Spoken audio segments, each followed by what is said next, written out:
Hari Om, everybody. Last time we were discussing the two wheels or chakras, the Karma Chakra and the Dharma Chakra. And I explained to you Yajna, because Bhagavan says this chakras rest in Yajna, which is a spirit of sacrifice. And we have karma coming from the Vedas, Vedas coming from the imperishable, and then from karma coming the rain or the resources, which gives us food or consumable goods, and which are sustaining all the beings, right? And the Karma Chakra is easy to follow, because there are many people doing the Karma Chakra. What is the Karma Chakra? Is they're doing karma for their own selfish gains, material gains. And as long as you're putting in hard work, there will be results. So that is the Karma Chakra, which most of the people are following. What Bhagavan is talking here about is follow the Karma Chakra, but it should also be a Dharma Chakra. Now, how does the Karma Chakra become a Dharma Chakra? Is by converting karma into Karma Yoga. Because Bhagavan has qualified this karma as coming from the Vedas. Bhagavan is not saying any karma. He has qualified it. There's a qualification. And whatever the Vedas are saying is Karma Yoga. That is the meaning of the karmas prescribed in the Vedas. And Vedas give you the Karma Chakra in the sense, okay, if you want material prosperity only, that's fine. That's fine. I mean, they're giving you both the options, right? So the option for spiritual seekers is the Dharma Chakra. And that's what in the next verse Bhagavan is saying, that evam pravartitam chakra, this chakra, this wheel has been set, pravartitam, set in motion. It has been set in motion by whom? Brahmaji himself. Already Bhagavan said that at the beginning of creation, this wheel has been set in, Karma Chakra has been set in motion by giving us the 4 ashramas, etc. And now what he's saying is, the one who does not follow this Dharma Chakra, okay, Karma Chakra, everybody is following that. But what Bhagavan is saying, if you don't follow the Dharma Chakra, then you are committing sin. Aghayuhu indriya ramaha. You are committing sin by reveling only in the senses. So that's the point that we need to see. That's why we had stopped. So we have to understand Dharma Chakra, we have to understand Dharma. Okay, I've told you this before also, that Dharma has many connotations, many meanings. Here, what Dharma means, Dharma has got 2 aspects. One is an external aspect and one is an internal aspect. The external aspect of Dharma is to work and earn money.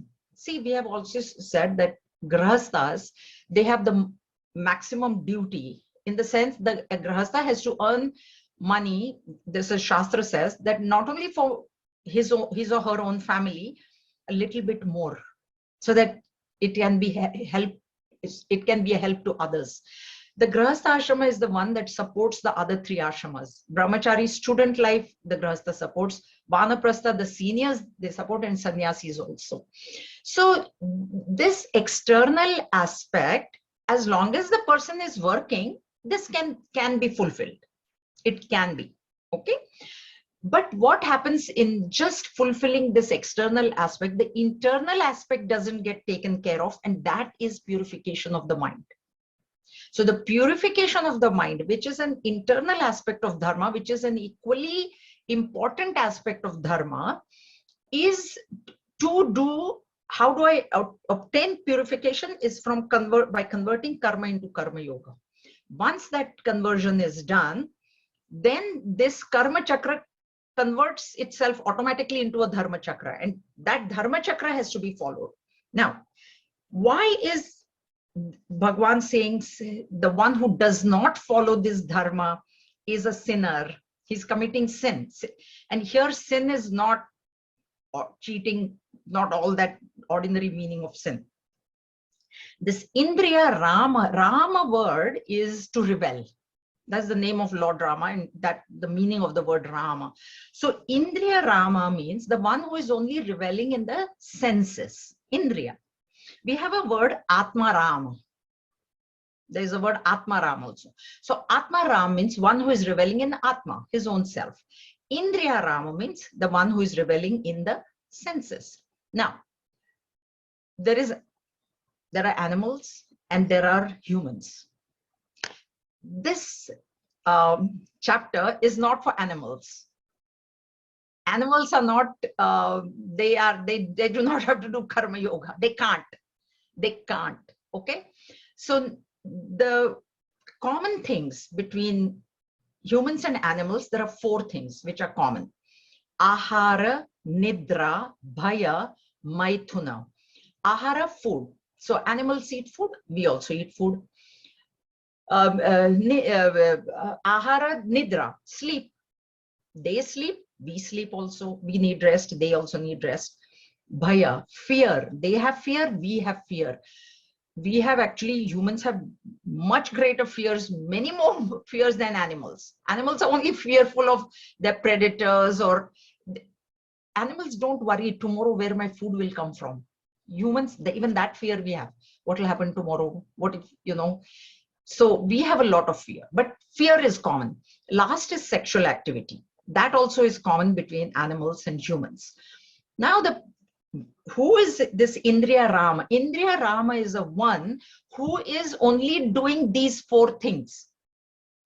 If humans keep doing only these 4 things, which we are already, every 100% of the people are doing these 4 things, 100%, there's no exception. People eat food, people are afraid, people take rest, sleep, and they have sexual activities. So these 4, but if I only do these things, then I'm an Indriya Rama, and that is a sin. And it is a sin against my own self. It is not that I'm committing a sin against anybody else. There is nobody else. Vedanta, that's what it is. It's all about myself. It's a sin against myself, because Vedas say that if you have got this human birth, which we have studied in Vivek Chudamani, which is extremely rare, then it is your duty to understand, at least try to understand who you really are. And if that final purushartha, artha, dharma, artha, kama, moksha, that moksha can be attained only through human birth. Now you have got a human birth by some merits, that you have got a human birth. Now, if you waste it in the seeking pleasures of senses only, if you waste it by doing only these 4 things, which everybody is doing, there is no exception to that, then you have sinned against yourself. Okay, that's why Bhagavan is saying, Aghayuhu Indriya Rama Mogham Partha Saji, Mogham, in vain. Life is wasted. In chapter 2 also, the Kripanata word had come. And Arjun says, I don't know where this Kripanata, miserliness. Brihadaranyaka Upanishad says that the one who is born as a human, the Jiva who is born as a human and does not even try to, at least try, we may not reach the goal, but even if we even don't try, then the life is wasted. And that's why here Bhagavan is saying, Aghayuhu Indriya Rama, the one who is only reveling in the senses, is living in vain. His life is in vain. And this is a caution for Arjun. See, what was Arjun trying to do? Trying to run away from the war. So that's what Bhagavan is now warning him. Partha, your life will be in vain. If you don't, because so far he was not doing karma yoga or anything. He was doing karma, good, all good he has done in his life, right? He has killed enemies and earned wealth. So he was a good person. He was a sattvic person. And yet Bhagavan is cautioning him. This war, if you leave, now your life is wasted. Whatever you did in the past will be all wiped out and your life will be wasted. So it is a warning for us also, that karma chakra, we also have been doing that since our childhood. We've been doing all good things. At least now that we have come into this knowledge, try to change that karma chakra into a dharma chakra. So there's all these things rest in the spirit of sacrifice. Karma, when you do it with the spirit of sacrifice, it becomes karma yoga. Okay, so only doing karma for earning money, consumable goods, is in avidya. That's why it is the lower part of this wheel. The lower part is avidya. You're living in ignorance. You will remain there. There is no chance of spiritual evolution unless this attitude in karma is changed. It is the means. It is not the goal, but it is the means, and it's a very, very important means, because majority of us are rajasic. And that's why this chapter and chapter 14, they tie in together. Like how through karma, that gunatita purusha, through karma, he has transcended the gunas. And Bhagavan says, that's okay. If you transcend the gunas, you are as good as Sthita Prajna or a Bhakta. So through karma, we can do this. So those of us who are Rajasic, this is a very, very good chapter. This is also, 14 is my favorite, but then it does tie in with this as well. All right. Okay.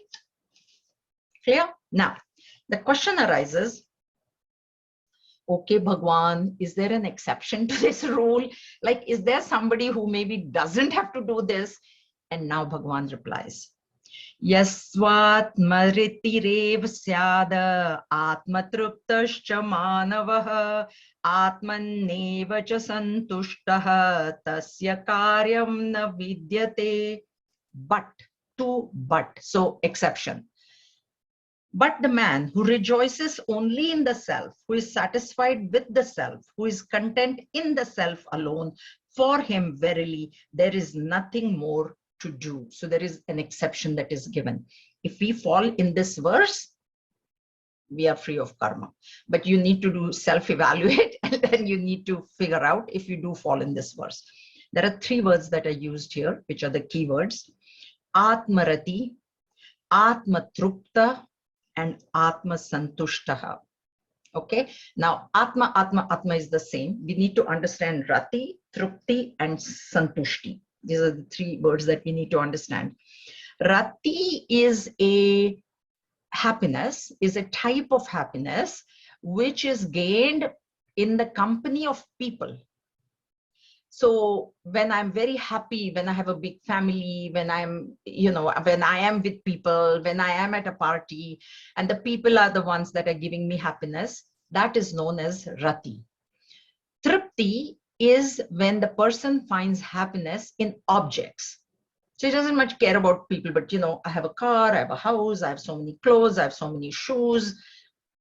Who was that prime minister? She had like hundreds more than in Cuba or somebody? No, Philippines, Imelda Marcos. Correct. Marcos. Yeah. Correct. She had, shoes like galore, right? Yeah. Yes. That's what Trupti is. Trupti is when there is, happiness in objects, in hoarding objects. And Santushti is really fantastic because Santushti is just in thought.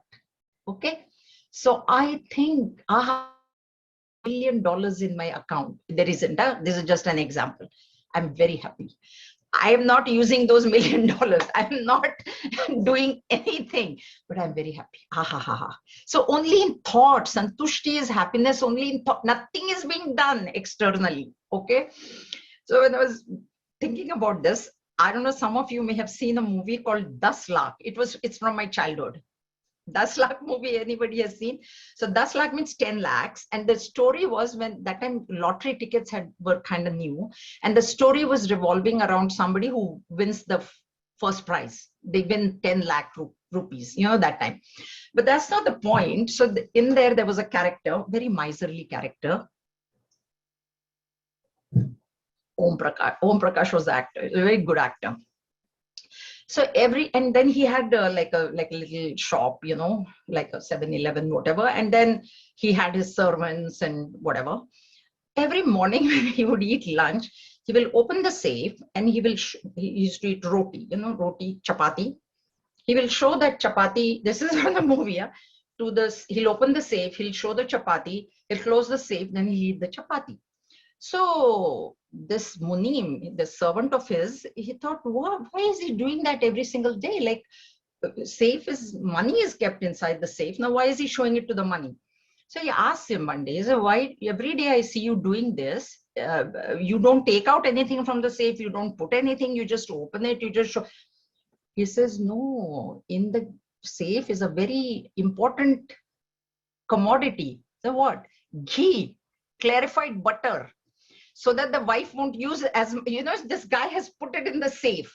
Now he says, my wife says you should put it on roti, but what is the need? He says, that's why the roti has no ghee, that is not to be put. He says, I open the safe, roti sees ghee, ghee sees roti, and then that's it. That's it. There's no applying, so that the ghee remains intact. So this is what he said, I do. So that is santushti in thought, you know, the ghee is there. Happy. That is santushti. So these are three words. So Atmarati, Atmatushti, Atmasantushti means what is these three types of happiness indicating to us? There is a dependency.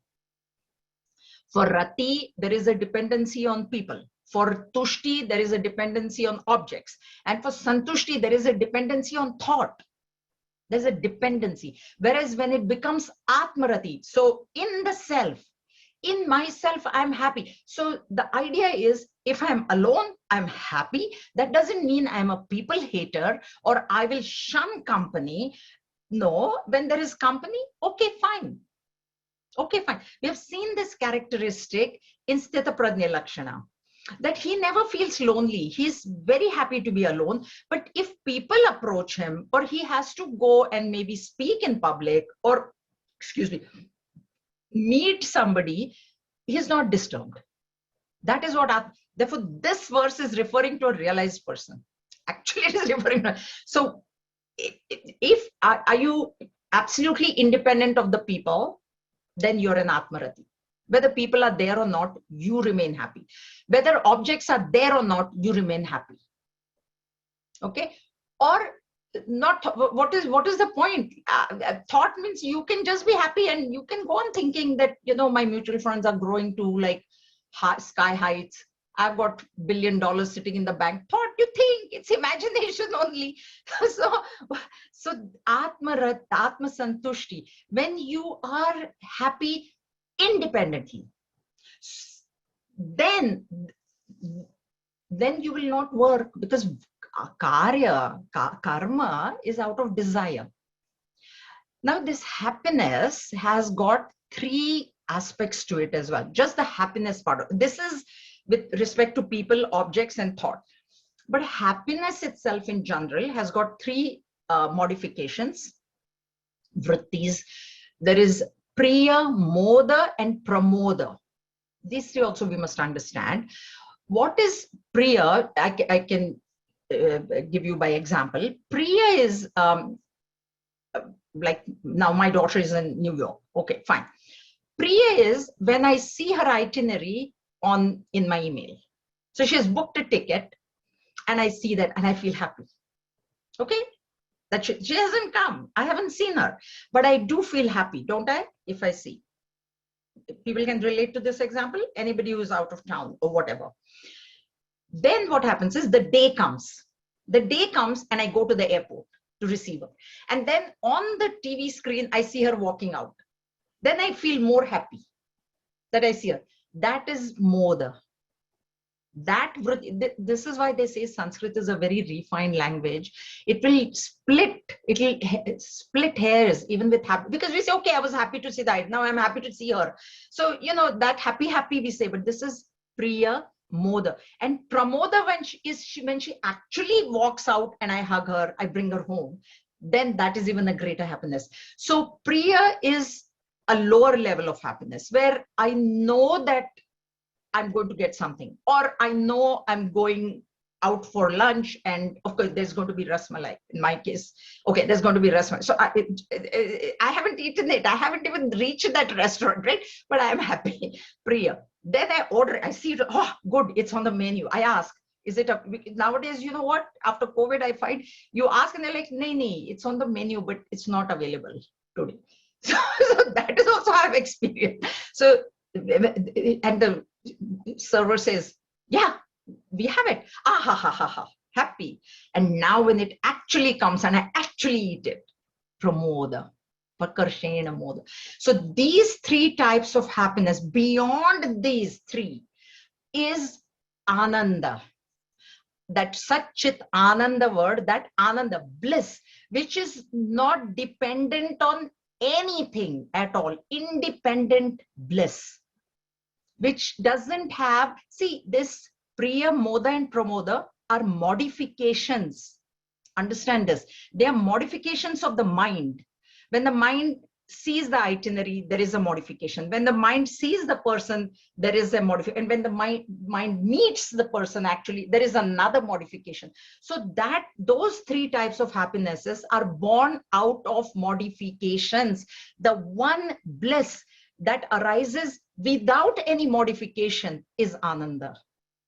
And that Ananda is experienced by the person who is Atmarati, Atmatushti, and Atmatrupti, and Atmasantushta. That Ananda is experienced by such a person, okay, who is not dependent on anything, people, objects, and thoughts. Then if you can experience that Ananda, once you experience that Ananda, which is not dependent on anything, will you ever go after the world?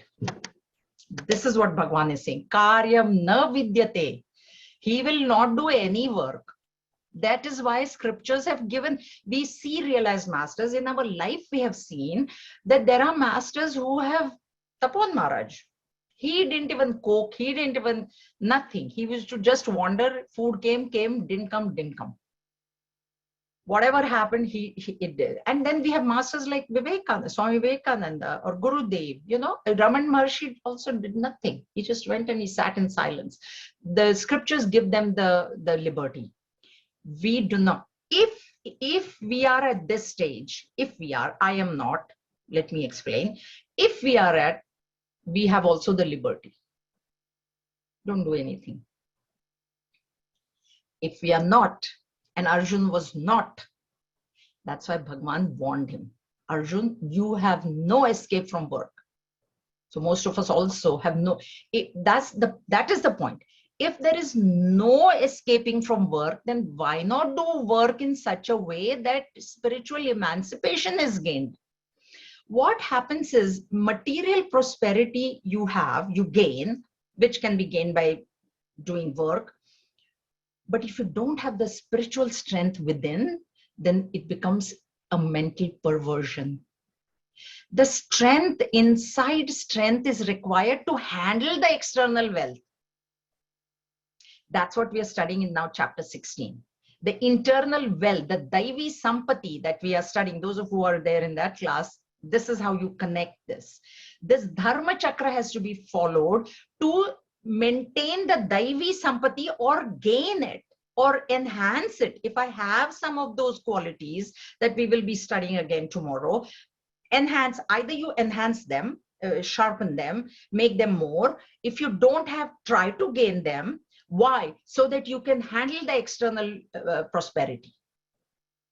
Otherwise, then people are going into drugs and, you know, all kinds of things. Right? So this mental strength is required. Two examples will they came to my mind. When I first came to this country, my husband had told me this guy in back east, that time also lottery was this thing. So he won the first prize, whatever it was. And by his own admission, he said he got the money, and after that he kind of woke up after 3 years, and he had no wife, no children, no house. He was broke. So basically what happened was he got the money, he went into a spending binge, drinking binge. And he said, for 3 years, I don't even remember what I did in the 3 years. This is what happens when material prosperity comes, but there's no internal strength. Another lady, this is from North Van, I remember. She was very married, rich, 2 kids. And then she went for a party. And that time, ecstasy drug was very new at that time. And you know, at the part, oh, what happens? Just try it once. And she said 2 years later, she had nothing. No husband, no kids. She was like, she couldn't come out of it. So external wealth is necessary. Absolutely. Because already we said, we have to earn for ourselves, but we also need to know how to handle it. And that will come with the Dharma Chakra alone. Unless the mental strength is there, and that mental strength will only come with spiritual knowledge. See, all other external strength, you can go to the gym and work out, and physical strength is very easy to gain. Mental strength is very difficult. So when situations are thrown at you by life, and life will throw situations, it's never going to be like all easy. Maybe for very few, but in human, because human birth is because of 50% merit, 50% demerit, that demerit is going to throw situations at you. At that time, when that situation is thrown at you, what kind of a mental strength you have will determine how you deal with that situation. It's not just money, there are other things. How strong are you mentally to, कैसे आप झेल सकते हो, in Hindi what they say, how you accept it. Okay, that's why this Dharma Chakra is very essential. All right, any questions before we go forward? Okay. नैव तस्य कृतेनार्थो न कृतेनेह कश्चन न चास्य सर्वभूतेषु कश्चिदर्थव्यपाश्रयः. For him, there is no interest whatever in what is done or what is not done, nor does he depend upon any being for any object. So for him here is the one who is an Atmarati, Atma Trupti, and Atma Santushti, means a realized master. This is for him is referring to the previous verse. Here Bhagwan is giving a sort of a conclusion of that. So one who is a realized master, he has no interest. We have heard the word, most of you, Kritakratya in chapter 15. Kritakratya is an attitude where whatever has to be done is done. Whatever has to be achieved is achieved. In English, we say, oh, been there, done that, don't want to do it again. So Kritakratya is that attitude. Been there, done that, don't want to do it again. Now, if I have that attitude, will I really do again for the same thing that I have this thing? So that fulfillment, and we have seen this in Sthita Prajna Lakshana also in chapter 2, there is such a, it's like, being like the ocean. That's why ocean is all deep and infinite. You have this whole ocean, now are you going to be worried about like, oh, this river didn't come in today, why? Oh, 2 extra rivers came, my God, how am I going to accomplish it? Don't worry. You're the ocean, right? So whatever comes, you don't worry. That's why what he says is, then he is not dependent on anybody, any people, any object, any thought. Why should he work? But Arjun, you are not there. Arjun is not there, and neither am I. I'm not going to say neither are we. It's up each one of you to decide. If you're there, then that's fine. And if not, then we have to continue working as per. Those of us who are retired might think, oh, but I'm retired, I don't have to work. But see, in Vanaprastha ashram, the main responsibility is Swadhyaya. Now, Swadhyaya also will come in chapter 16. So this, our studies is our work now. For those of us who are retired, like me. For me, it's like, okay, maintain your studies, maintain your teaching. I do other things. We are not saying that 100% you do, okay? I also go out. I also go for movies, etc., meet friends. But my main focus is my studies.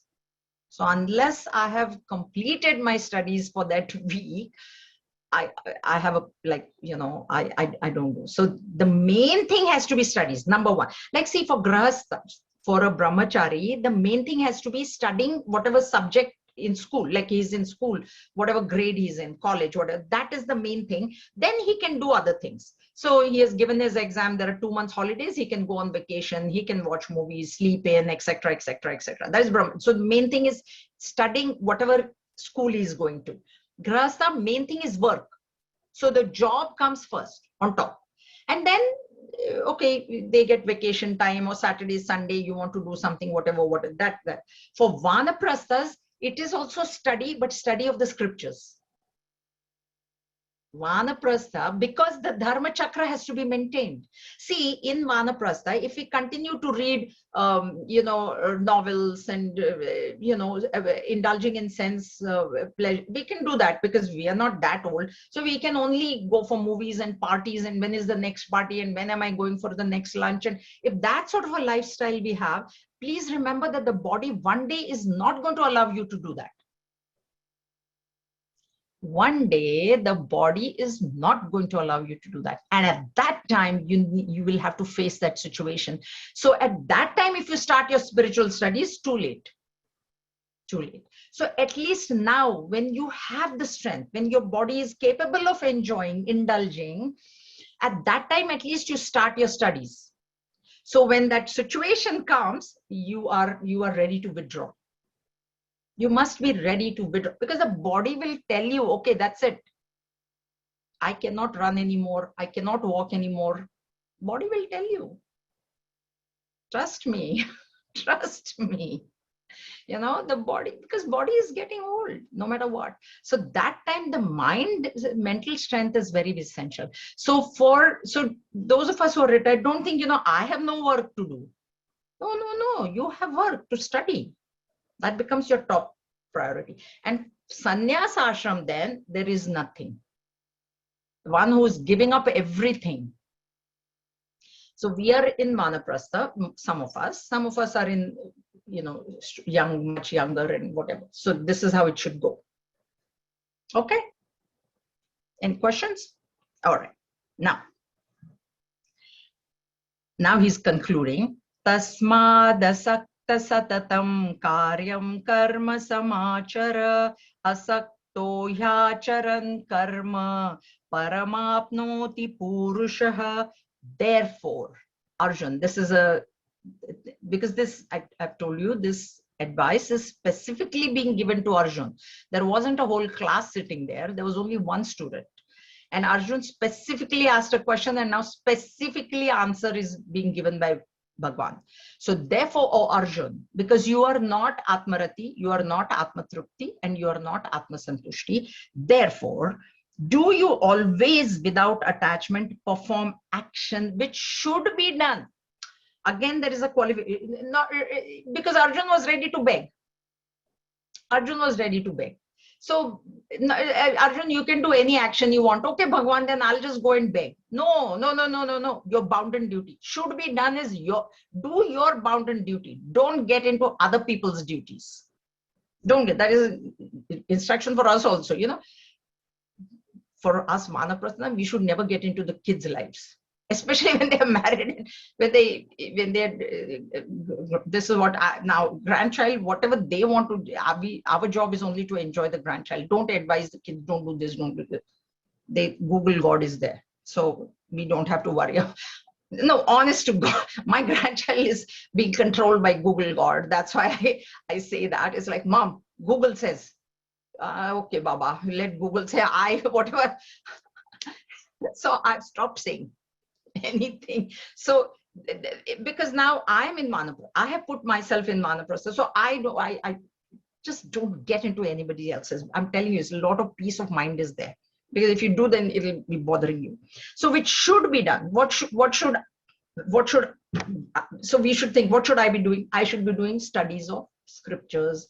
That is my duty. Arjun or whoever is in that age, that work should be, job should be done, studies should be done. So should be done.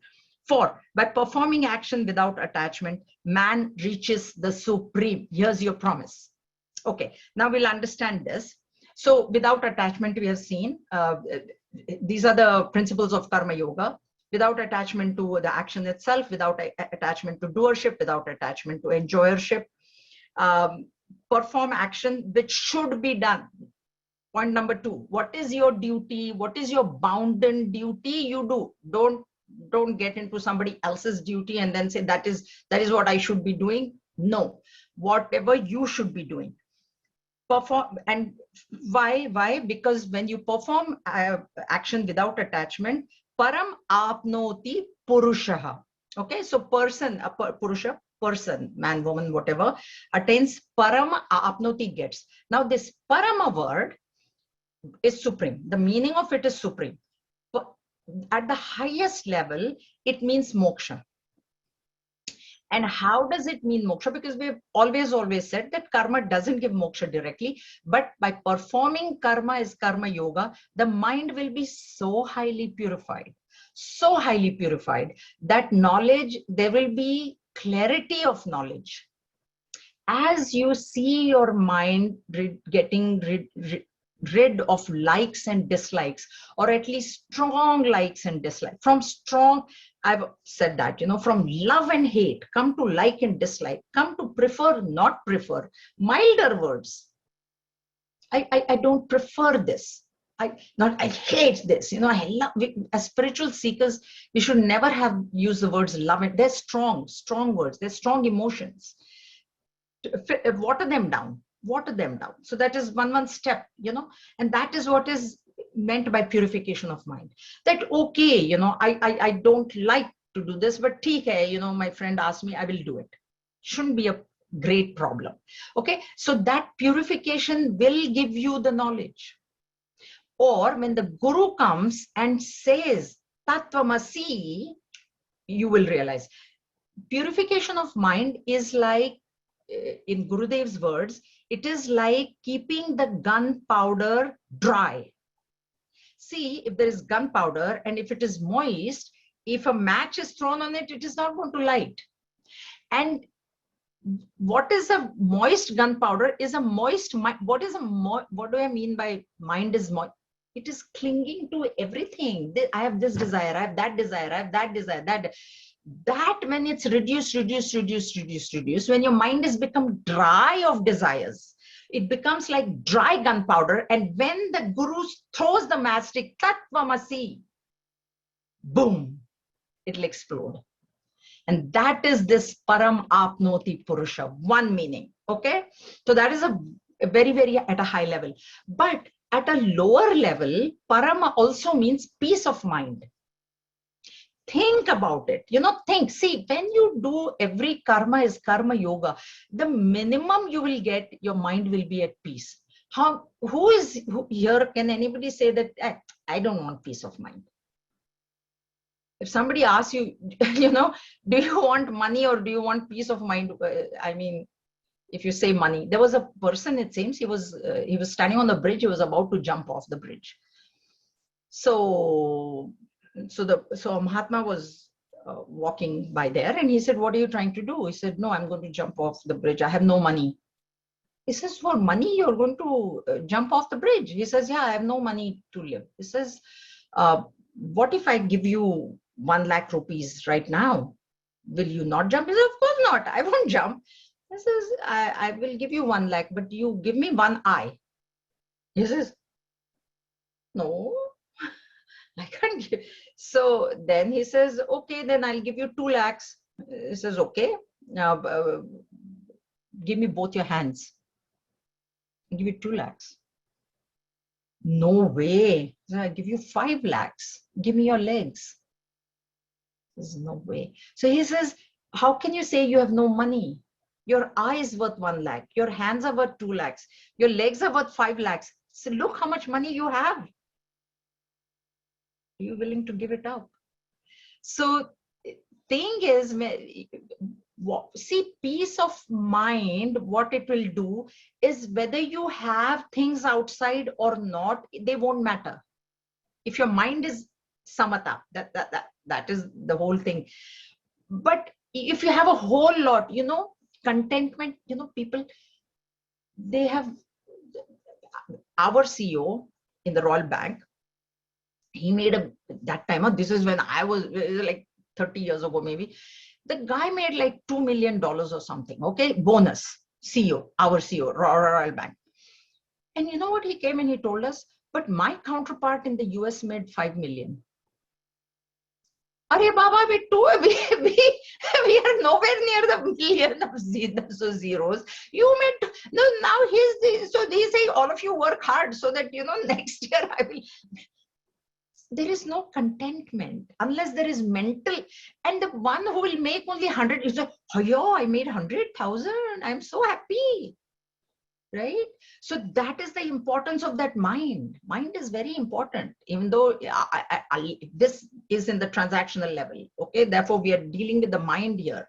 We are considering the mind to be, as you go in higher Vedanta, then we will say mind is false. But that is not the truth. In here, the truth is mind is real. That's why we are trying to purify the mind. Because if he was to tell Arjun, mind is false, then where is the question of purification only? So here in this chapter, it's a transaction. You have to understand what standpoints Bhagavan is talking from. Here Bhagavan is talking from the standpoint where the mind is real, the war is real, the action is real, everything is real.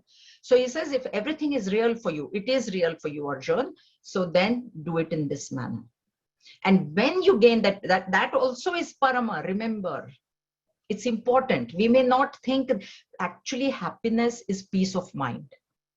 See, we have the mistaken thought that happiness is having this object, big family, this thing, that thing, that thing, that thing.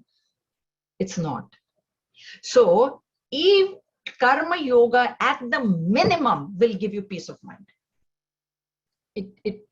Forget purification, liberation, even if is there anybody who says, no, what's good is peace of mind? If anybody's saying that, then I don't know. But that's why this param, what is param here? It's at two levels. That needs to be understood. The other words we have seen, satatam, constantly, tadhatu, satatam, right? So always means every action to be. That's why Guruji has said, Karma yoga is not any special action, but karma yoga is every action done in a special way. So even at home, when I am sleeping, when I'm watching TV, whatever I'm doing, all try to convert it into karma. And there's not like a huge thing that you have to do. Just in your mind, reduce your attachments, reduce your expectation of result. The way you will know whether you are attached to something or not is when the time comes to give it up. That time, if it hurts you, then you know that you have been attached to that karma. And best example is when you retire, do you feel? What happened was just last week, I resigned I was on council for the last 4 years here in Strata. And I myself, I told them that, no, now I don't want to do it. And I was watching my own mind when I actually finally resigned at the AGM. And there was heaviness in my heart. Okay. And I was thinking, what was I attached to the job or what was it? But then what I realized was, the people on council here are very, very good. They've been so good to me because little, this thing happened, that thing happens. I would go to them. We were on a WhatsApp group. They've been very, very good to me. And then I realized that what I was probably more attached to was the people on that council than actually the job, because it was okay. Then I dissolved. Then I thought I dissolved it. I said, why should I be worried? I have everybody's phone numbers and WhatsApp. So I said, if I still need help, I can always go to them, because they were not helping me because I was on council. They were just helping me because, oh, she's our neighbor and let's help her, which will continue. I know that. And I also told them, whatever help you guys need, I'm willing, I'm here, I will do it. Not that just because I'm on council, I will work in this.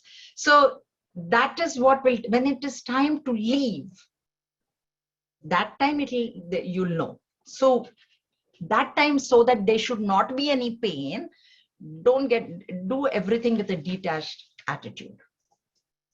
Okay. All right. Any questions? Everybody clear? Next. Yadyadacharati shreshtaha tattaddevataro janaha sayat pramanam kurute tadanu vartate. Whatever a great man does, that other men also do, imitate.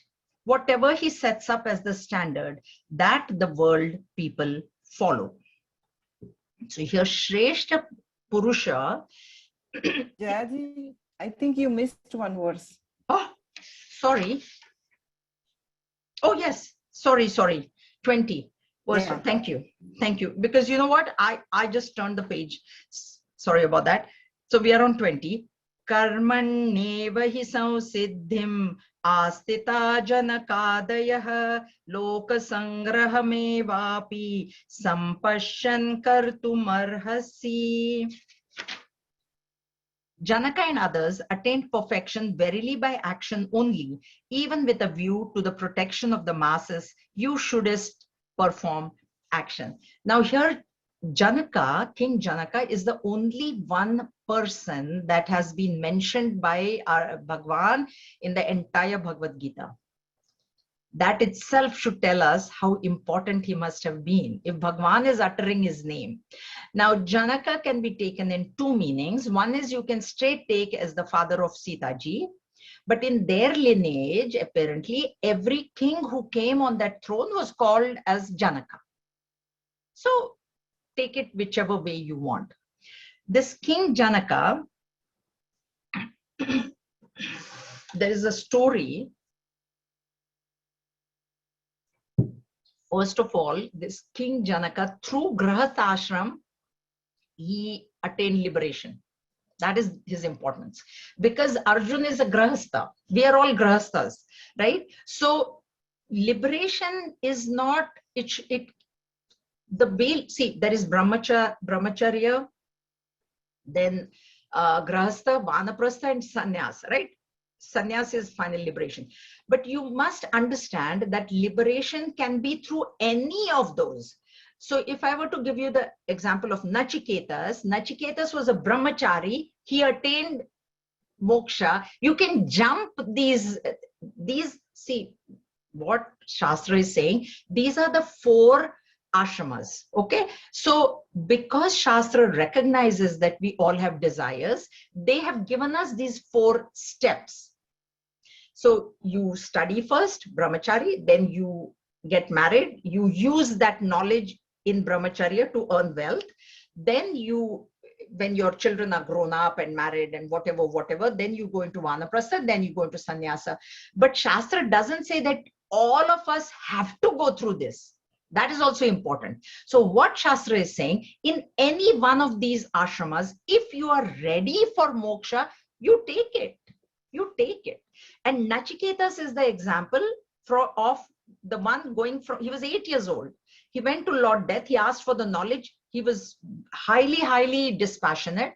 He got the knowledge. He attained moksha. And Janaka is the example of is Grahasthashram. Okay, and that's why Janaka is being mentioned, because Arjuna is in Grahasthashram. That's why. So what Bhagavan is saying here is that understand Janaka and others, they attained perfection. They attained moksha through karma yoga. He was a king. He was an administrator. There's one story of King Janaka. So King Janaka used to go for satsang, whatever appointed days or every day, whatever, for a 1 hour or whatever. Now what happened was, one day, because of his administrative duties, he was delayed to go to satsang. All these other sadhus were sitting there, and the Guru said, Janaka is yet to come, so let's delay the satsang by a few minutes. Now all these other people, sadhus, what they thought in their mind, the thought came that, he's waiting. He would not have waited for us. He's waiting for Janaka, because Janaka, see, the kings were supporting the sannyasis, right? So the thought came to their mind that Janaka is the king. He's rich. He's supporting the Guru. He's supporting the ashram. And therefore the Guru is waiting for Janaka. Now the Guru was a Guru. So he knew what went through these guys' mind. So he didn't say anything. Guru never says, he just teaches people a lesson by example. So Janaka came after a few minutes and then satsang started. All of a sudden, in between that satsang, there was a huge this thing. The kingdom is on fire. The kingdom is, there's a big fire. There's a big fire. There's a big fire. And all the other sadhus, they just got up. They have their little hut with a little loincloth, maybe one or two. They're like, oh my God, my hut will get burnt. My loincloth will get burnt. And they started running helter-skelter. And King Janaka was very peacefully sitting there. And the Guru asked, your kingdom is on fire. Are you not going to go? It's your kingdom. And he said, no, this time is meant for satsang. And I have my deputies, my ministers are there who are supposed to be dealing with the kingdom when I'm at satsang. So if there is a fire, they will deal with it. What's got it right now? It has nothing to do with me. And he just sat. And then the Guru told these other people, because he created the fire through his yoga. Yoga Maya, he created the fire. So he told the other people, do you know why I waited for Janaka? Because he is the most sincere student. You guys, for like one piece of cloth, you guys ran. His whole kingdom is on fire. He did not leave satsang and go. That is the importance of King Janaka. That is the story. That's why he got a mention here in Bhagavad Gita. So through action, this is the person who is giving an example. Bhagavan is giving an example to Arjun.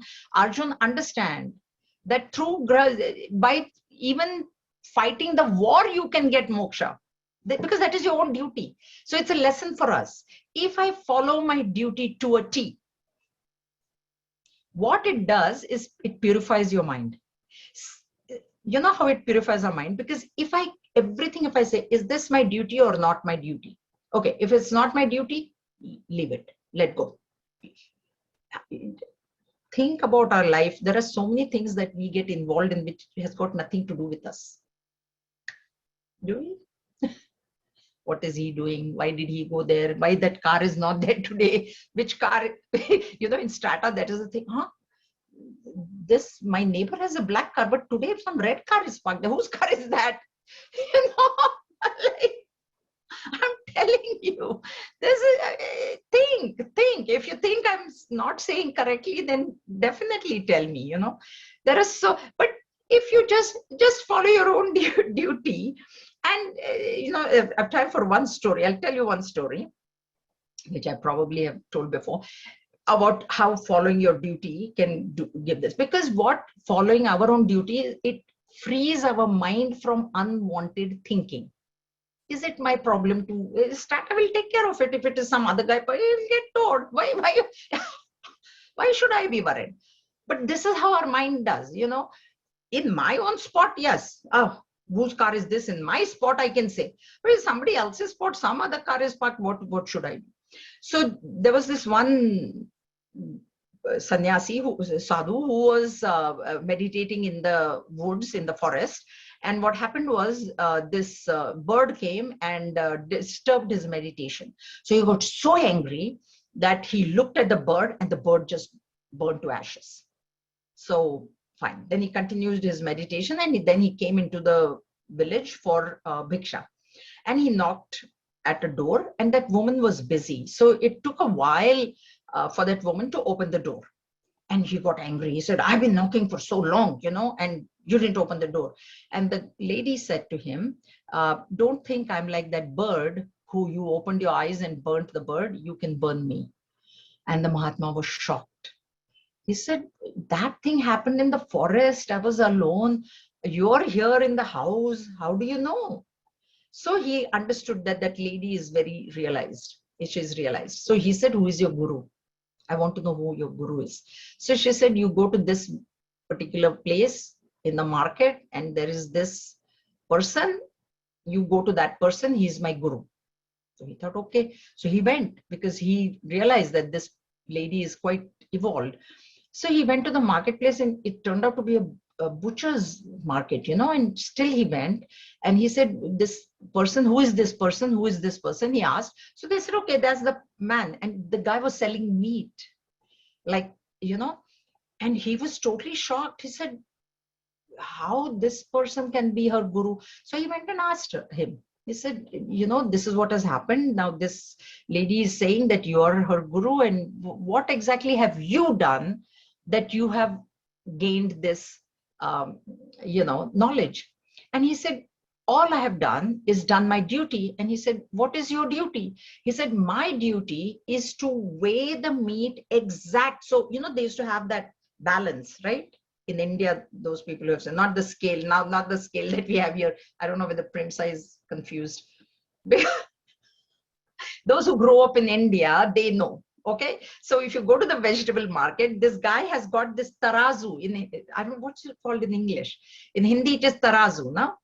So there are two pans, and this guy is holding it, and there's a needle here. So on one pan, suppose you say, I want half a kilo of whatever. So this half a kilo weight will be placed in one pan, and in the other pan, the object, the vegetable or whatever.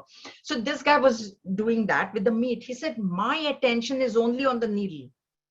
That needle doesn't waver even a little bit, so that I don't cheat my, usually what they do, that needle is a little bit fishy. And then so instead of half a kilo, you'll get a little bit less vegetable. That's what they do in Bombay. They have their tricks. But he says, I have been so honest, and that is my duty. So my concentration, my 100% concentration is only on that needle. And that concentration has given me so much purity it gave him so much purity that he gained the knowledge. Because when the mind becomes pure, Saraswati herself comes and releases the knowledge in your mind. So through duty, this can be achieved. This is what Bhagavan is trying to tell him by giving him the example of Janaka, King Janaka. Okay, so once you, even with a view to now once you realize, and this is what I told you, the masters have a choice. So what Bhagavan is saying is, even if you think that you're realized, Arjun is not realized, but Bhagavan is telling him, you say that, but yes, Bhagavan, I'm Atma Trupti, Atma Santushti, and Atma Rati, I am. Then you work for the good of the people. This is what he's telling him. Look at Janaka, who was a realized master, but he worked for the masses. And that's why next verse he will say. So Loka Sangraham Eva Api. Eva Api. Loka Sangraha is good of the people, good of the totality. So even if a person is realized, and this is what Gurudev did. This is directly applying to Gurudev, because he realized. He could have just sat there, but he came down into the masses. He took so much criticism was there in the beginning, so much hard work was there. He himself was going and announcing there is a Swami in town, but there is a Yajna himself. Am I right, Tripti? Tripti knows, right? Okay, don't think this is a story. Alone, he used to walk in the afternoon and on his that bullhorn, he would say, there is a Swami in town, he's going to be talking on this thing, please come, please come, please come. Like that he would do, and then in the evening he would lecture, then in the afternoon again, next day he would go and advertise. This is how Gurudev is. This is Loka Sangra, for the good of the people. So Bhagwan is telling Arjun, even if you think that you are realized, then you work for the good of the people. Because killing the Kauravas now has become a must. So for the good of the people you act. This is what this means. So we will stop here.